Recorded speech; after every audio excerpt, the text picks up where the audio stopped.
Keir Starmer finds himself embroiled in a major political scandal after a shocking U-turn on accepting £6,000 worth of gifts from party donor Lord Wahid Ali. The Labour leader's decision to cover the cost of these gifts personally, including 6 Taylor Swift tickets, 4 Doncaster Races tickets, and a clothing rental agreement for his wife, Lady Victoria Starmer, has left critics questioning his competence and integrity. The scandal erupted after widespread outrage over Starmer's failure to declare the gifts on the register of members' interests. Following immense public pressure, Starmer was forced to return the £6,000 worth of gifts and apologise for the oversight. However, the damage may have already been done. GB News host Michelle Dewberry has branded Starmer's handling of the situation as either sheer incompetence or deliberate deception, blasting the Prime Minister for what she called a nonsensical and absurd response to the growing backlash. Dewberry, speaking to a panel on GB News, said, "Is it incompetence or is it deliberate deception? To me, this is so nonsensical, so absurd. I'm starting to think it can't be sheer incompetence, surely." The host's words reflected growing frustration with Starmer's decision-making, particularly in light of how quickly the situation spiralled into a public relations disaster. A Downing Street spokesperson has since confirmed that Starmer has not only returned the money, but also commissioned a new set of principles on gifts and hospitality. These new guidelines will be published as part of an updated ministerial code in the coming weeks. The spokesperson added that Starmer has paid for several entries on his personal register, and the details will appear in the next edition of the Register of Members' Interests. But the damage control may not be enough to save Starmer from further scrutiny. Critics argue that this scandal could tarnish his image as a responsible and transparent leader, raising questions about his judgment.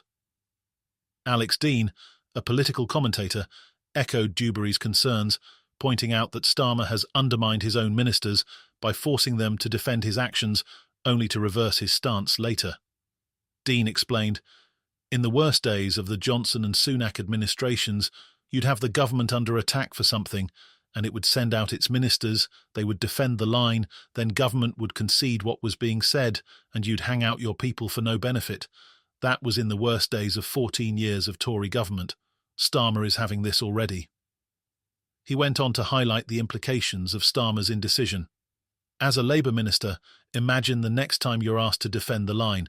Are you going to loan your full-throated support to Keir Starmer, knowing that Downing Street may reverse the position by the afternoon? You're undermining all of the people that you made stand up for you. This sentiment was echoed by Aaron Bastani, another commentator, who accused the Labour Party of having a bunker mentality and being completely detached from public sentiment. Speaking on the same GB News panel, Bastani said, "What it seems to indicate for me is that they're completely detached from wider public sentiment. The lack of professionalism and the response really is jaw-dropping." Bastani also noted that Starmer's office, which once seemed organised and professional, now appears anything but. He added, "You could disagree with Starmer, you could disagree with the policies, but his office looked incredibly competent and professional, and it's been the opposite of that since they've taken office for the last 3 months."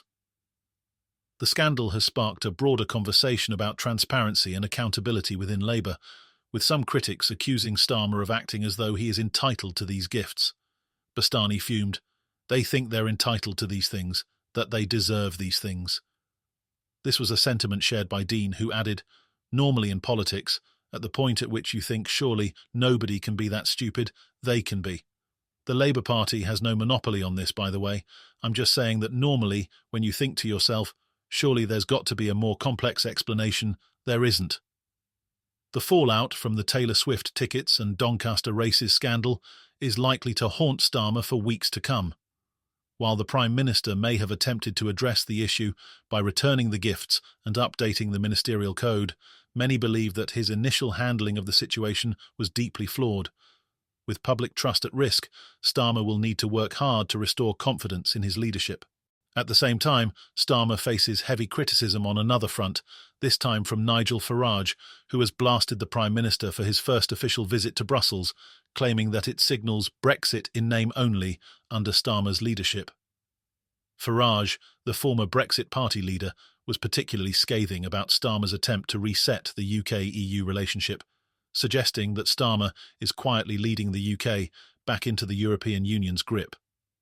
Appearing on GB News, Farage warned that Starmer's visit to Brussels could undermine the very core of Brexit. "I think the real problem is that the Conservative Party didn't take us far enough away from membership of the European Union," Farage said. "This makes it very easy for Keir Starmer just to ape every new piece of European law."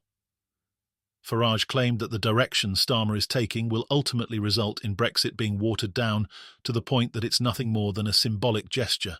He said, "We'll finish up at the end of a Starmer government with Brexit in name only, come the next election." The reason for Starmer's trip to Brussels is to put the Brexit years behind us and establish a more pragmatic and mature relationship with the EU. This visit marks a significant shift in tone from the often combative post-Brexit negotiations of the last few years. Starmer hopes to reset the UK-EU relationship with a focus on youth mobility and other initiatives aimed at improving cooperation without reopening deep wounds on issues like the single market or freedom of movement. However, Farage is deeply sceptical. He dismissed the idea of youth mobility schemes as largely irrelevant, noting, "How many youngsters go on gap year to Frankfurt? Hardly any. They go and climb the Andes, or they go out to the Far East." Farage argued that Europe is no longer as attractive a destination as it once was for young people, and criticised Starmer for what he sees as pandering to outdated notions of European cooperation. Farage continued, "The world's changed. This idea that my mum and dad had, that Europe was all terribly exciting 50 years ago, it's gone." He warned that by aligning closer with the EU, Starmer risks diluting the very essence of Brexit and undermining the UK's independence. The EU, meanwhile, is pushing for a youth mobility scheme that would allow young people from the UK and the EU to live and work in each other's countries for limited periods. While such schemes are common between the UK and other countries like Australia and Japan, Farage and other critics see this as the thin end of the wedge that could lead to the UK being drawn back into European systems. The European Commission has downplayed expectations of any concrete announcements following Starmer's meetings, describing the talks as the beginning of a conversation. Still, these initial discussions signal a new phase in UK-EU relations under Starmer's leadership. Despite the EU's eagerness for cooperation, Starmer has been clear about his red lines, ruling out any return to the single market, customs union, or freedom of movement. But even with these assurances, his critics are unconvinced. Pedro Serrano, the EU's ambassador to London, suggested the proposed youth mobility scheme could allow British youth to do gap years in the EU, emphasising that it has nothing to do with any of that regarding migration concerns. In conclusion, as Keir Starmer navigates these turbulent waters, from the donations U-turn scandal to the sensitive negotiations with Brussels, he faces mounting pressure on all fronts. His ability to restore public trust and handle complex international negotiations will be critical in determining the future of his leadership.